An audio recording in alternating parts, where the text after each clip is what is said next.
Olá, meus irmãos, graça e paz seja convosco. Olha só, hoje o tema da lição, dia 22 de agosto, desperte você que está dormindo. Irmãos, esse texto aqui, ele é muito curioso, porque aqui no verso 14, do capítulo 5, diz assim, ó: pois a luz torna visíveis todas as coisas, por isso se diz, desperte você que dorme. Essa expressão, por isso que se diz, tem a ver com um fragmento, pelo menos vários comentaristas escrevem, um fragmento de um hino antigo. E esse hino ele está no livro de Isaías. O autor aqui colocou o verso 60, de 1 a 3. Porém, eu encontrei aqui mais elementos sobre ele em Isaías 9, verso 2, 26, 19, 52, verso 1 e o que o próprio autor colocou. Então, assim, isso era um cântico, era um hino, era uma maneira de que, até de acordo com o Francis Folkes, é o autor do comentário de Efésios, ele chega a descrever que era um hino batismal. Era um hino que anunciava uma nova vida. Por isso que o texto fala assim, ó: desperte você que dorme. Isso era cantado, entoado, para trazer a pessoa de uma vida que estava para a vida que deveria seguir. Por isso que aqui nós encontramos pelo menos três verbos, dos quais é despertar, né, do sono. E eu vou pegar aqui uma outra tradução que vai me ajudar melhor a perceber esse texto.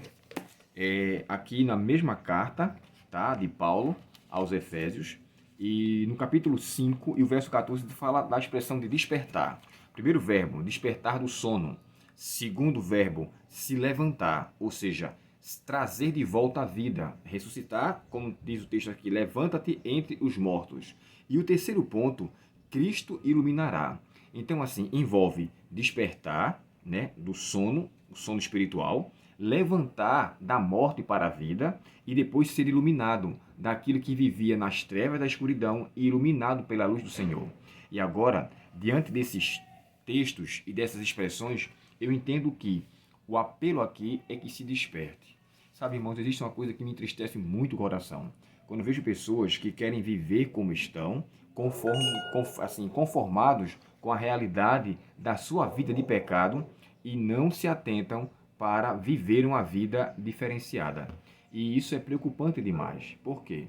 Alguns chegam até a alegar, e eu falo isso com o coração muito arrasado, que pelo fato de estarem ausentes da igreja, ou seja, foram disciplinados ou removidos, agora falam que têm a licença de viver como querem viver, como se a sua salvação ou como se a sua vida fosse atrelada a uma regra denominacional, ou seja, a igreja tem um manual do qual ela preza por princípios. Mas se eu estou livre desses princípios, não tem regra para mim, eu posso viver dissolutamente. Irmãos, por favor, não. Não existe isso. Existe um princípio muito mais áureo, que é a lei do Senhor, que é mais alta. A Bíblia fala que a lei do Senhor, ela refrigera a alma. Os mandamentos do Senhor são perfeitos e eles alcançam o coração para mudar nossa vida. Então, eu não posso usar de licença o fato de não estar ligado a uma denominação como se eu pudesse fazer o que eu quisesse.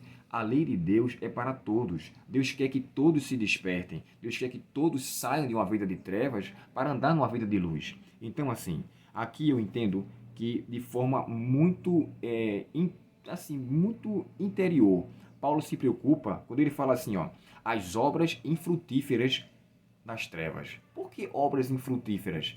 As obras, na verdade, não geram fruto para beneficiar a vida da pessoa espiritualmente. É tanto que Gálatas 5, o mesmo autor repete as obras da carne e o fruto do Espírito. E lá, no capítulo 5 de Gálatas, ele fala assim: mas o Espírito Santo produz esse fruto. Aí ele começa: amor, bondade. Então, é ele que faz gerar. Por isso que a necessidade do novo nascimento ele é muito grande. E aqui, eu quero fechar meu comentário dizendo o seguinte: as obras das trevas, elas são de fato infrutíferas. Elas só levam ao amadurecimento para a perdição. Por mais que seja satisfatório, por mais que você se sinta livre de alguma lei humana, mas e a lei mais alta, da qual nós devemos prestar contas? Isso eu falo para aqueles que um dia abandonaram os caminhos do Senhor. Mas aí vem um ponto crucial. Paulo também está escrevendo aqui aos Efésios que conhecia a verdade, mas estavam com o risco de voltar para a vida velha e com certeza alguns deles estavam nessa condição. É tanto que Paulo apela para que ele deixe de viver dessa forma, sabe? Romanos capítulo 13, e o verso 11 a 14, tem um texto, irmãos, muito curioso, que me faz lembrar o que aconteceu com Agostinho. É dito que Agostinho se converteu com esse verso aqui, 11 do capítulo 13. Mas eu vou ler para vocês até o verso 14, tá? Romanos, capítulo 13, e o verso 11 a 14 diz assim, ó. E digo isto a todos vós, que conheceis o tempo, e já é hora de vos despertares do sono, porque a nossa salvação está agora mais perto do que quando no princípio estivemos. Cremos, vai alta noite, e vem chegando o dia. Deixemos, pois, as obras das trevas, e vistamo-nos das armas da luz. Andemos dignamente, como em pleno dia, não em orgias e bebedices, não em impudicícias ou impurezas e dissoluções, não em contendas e ciúmes, mas, verso 14, revesti-vos do Senhor Jesus Cristo, e nada disponhais para a carne no tocante aos seus desejos ou concupiscências. Então, o apelo aqui hoje é que eu e você sejamos despertados, que eu e você possamos ser levantados da morte para a vida e que eu e você possamos, por Cristo, ser iluminados pela sua palavra. Ela tem um poder, irmãos, como diz o salmista, né? Lâmpada para os meus pés é a tua palavra e luz para o meu caminho. Que nós possamos ser guiados por essa luz que brilha e que essa luz que brilha em nossa vida possa erradicar de maneira tão estupenda que as pessoas possam olhar para nós e dizer: você esteve com Deus. Você tem um relacionamento estreito com Deus. A tua fala, o teu comportamento te denuncia. Que nós possamos ter provas suficientes que nós fomos despertados, levantados e iluminados para a honra e glória de Deus. E assim, com certeza, com a atuação do Espírito Santo, vivamos uma vida de luz para a honra e glória do seu nome. Oremos ao Senhor. Querido Pai Celestial, muito obrigado, ó Deus, pela tua palavra e pelos teus ensinos. Usa-nos para o teu serviço e transforma o nosso ser. Que possamos, Senhor, nos despertar do sono espiritual, que possamos levantar da morte para a vida e que possamos, pelo Senhor, ser iluminados para a honra e glória do teu nome. Nós pedimos em nome de Jesus. Amém.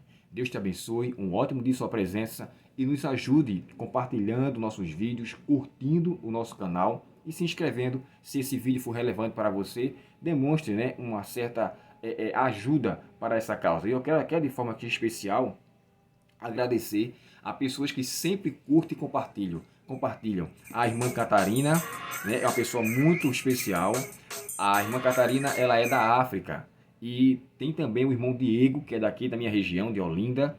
Tem também a irmã Adinha. Eu estou falando aqui nomes porque são pessoas que sempre falam com carinho, mostram que o estudo da lição teve um efeito positivo e fazem parte de um grupo que eu amo muito essas pessoas. Então Deus os ajude muito. Obrigado pelo seu auxílio, obrigado pelo seu compartilhamento e que Deus continue nos preparando para até chegarmos na Canaã Celestial. Deus te abençoe e um ótimo dia em sua presença. Até o próximo estudo. Até logo.